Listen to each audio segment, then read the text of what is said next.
कुछ GST rates services के context में भी फिटमेंट कमेटी की रिकमेंडेशन थी। एक लॉन्ग स्टैंडिंग डिमांड थी सिनेमा टिकट्स को लेकर, और क्योंकि पहले रेवेन्यू कंस्ट्रेंट्स थे तो इसलिए initially a particular figure was fixed. जो 100 रुपए तक की टिकट है, ticket up to 100 rupees, which had a GST of 18%, has been brought down to 12%.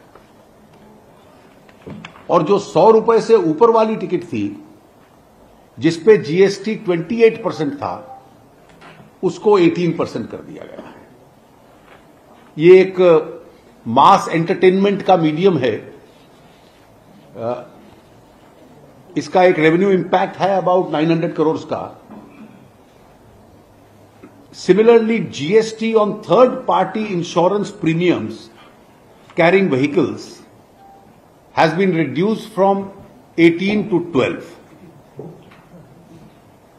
एक कैटेगरी थी कि एयरलाइन टिकट्स पे इकोनॉमी क्लास में 5% लगता है और बिजनेस क्लास में 12% है, लेकिन जो रिलीजियस पिलग्रिमेज पे जाते हैं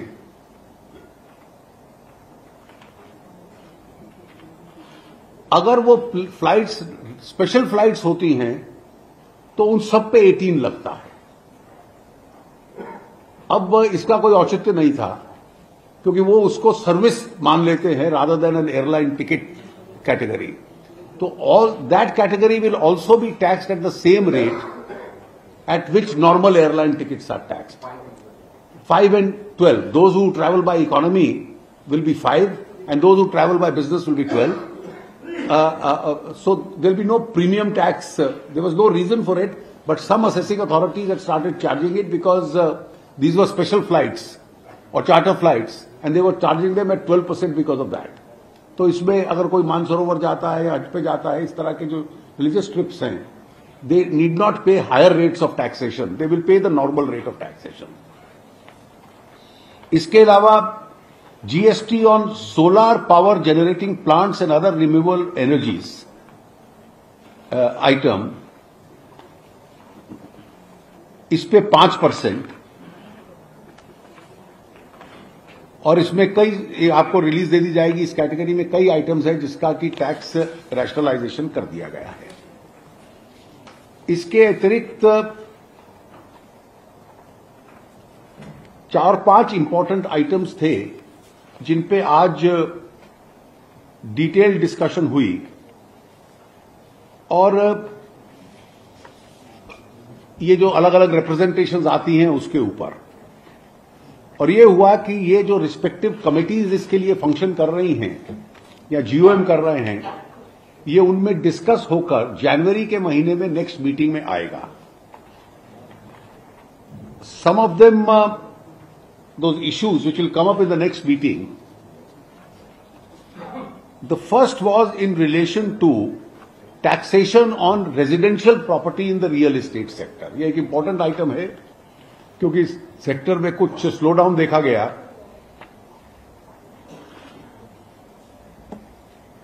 तो इसके पीछे कारण एक ये है कि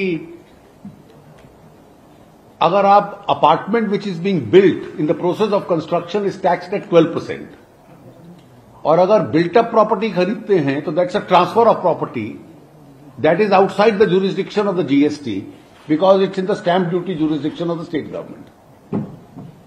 तो एक इंप्रेशन हो गया कि भाई उसमें तो देना नहीं पड़ता, अगर अपार्टमेंट बीइंग बिल्ट खरीदते हो तो 12% लगता है, लेकिन उस 12% में जीएसटी का इनपुट क्रेडिट मिलता है, और क्रेडिट मिलने के बाद क्योंकि कई कंस्ट्रक्शन आइटम 12% और 18% में हैं, except cement which is in 28, तो रियली वो कंज्यूम हो जाना चाहिए था, लेकिन पोटेंशियल बायर्स को लगता है कि उसका हमें बेनिफिट नहीं मिल रहा। तो इसमें कई प्रपोजल्स आए हैं काउंसिल्स के सामने, और ये जो लॉ और फिटमेंट कमेटी तुरंत इस पे मिलके a view will be taken on it in the next meeting. There was a total consensus that something needs to be done.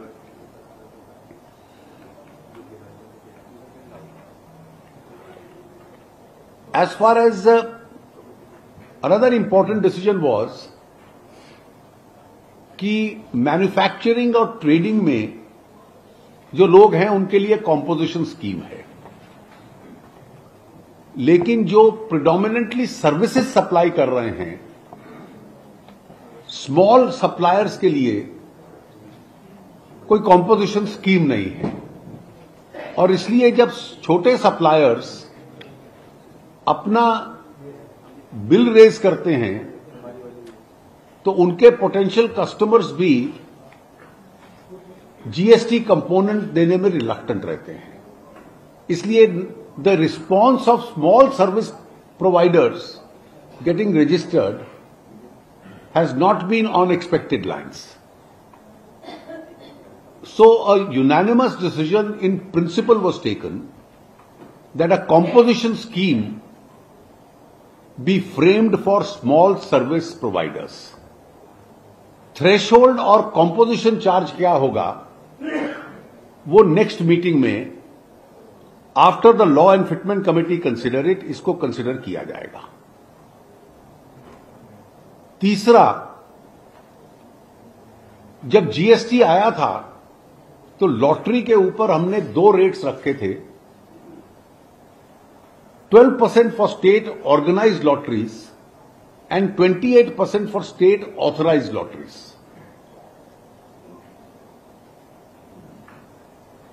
Weather there should now be a single rate, what is the experience of the last 1.5 years will be considered after consultation of the states. And one way or the other, whether the status quo is to continue or a new view is to be taken will be discussed in the next meeting. एक MSMEs को लेकर एक GoM बना हुआ है जिसमें MOS chairman है। उनको कहा गया है कि उसकी रिपोर्ट तुरंत दे दी जाए क्योंकि वो नेक्स्ट मीटिंग में आ जाए। One of the proposals which was suggested, which has come, that committee should also consider is on the threshold limit, जो आज की 20 लाख की है। उसको स्टेटस को है या उसको ऑल्टर करने की अभी आवश्यकता है, keeping the larger interest of MSMEs in mind. और इसका लास्ट इशू था कि नेचुरल कैलामिटीज में जो केरला की रिक्वेस्ट थी उसके जो जीओएम है उसकी मीटिंग्स हो चुकी है। They are in the process of finalising their report और this will also be a final view will also be taken in the next meeting itself. 2 legislative changes suggest किए गए। जो एडवांस रूलिंग अथॉरिटीज हैं, अगर 2 या ज्यादा states में, if in 2 or more states they come to a conflicting view, then there should be a centralized authority. Otherwise, the state advance ruling authority acquires finality. But if there is a conflicting view of 2 different authorities in different states or more, then there will be a centralized authority to take the all India view, which will then be binding on all states. The second was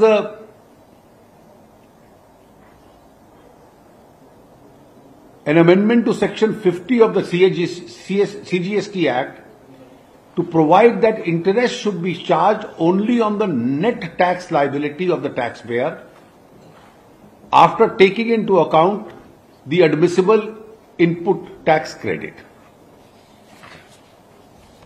इसके अलावा बहुत सारी representations थी with regard to certain clarifications or where authorities were taking different views, assessing authorities. और इसलिए उन clarifications को आज फिटमेंट कमेटी की रिकमेंडेशंस आई हैं, मैं सारी आपको नहीं पढ़ूंगा, आपको नोट दे दिया जाएगा। So there were almost about 16 such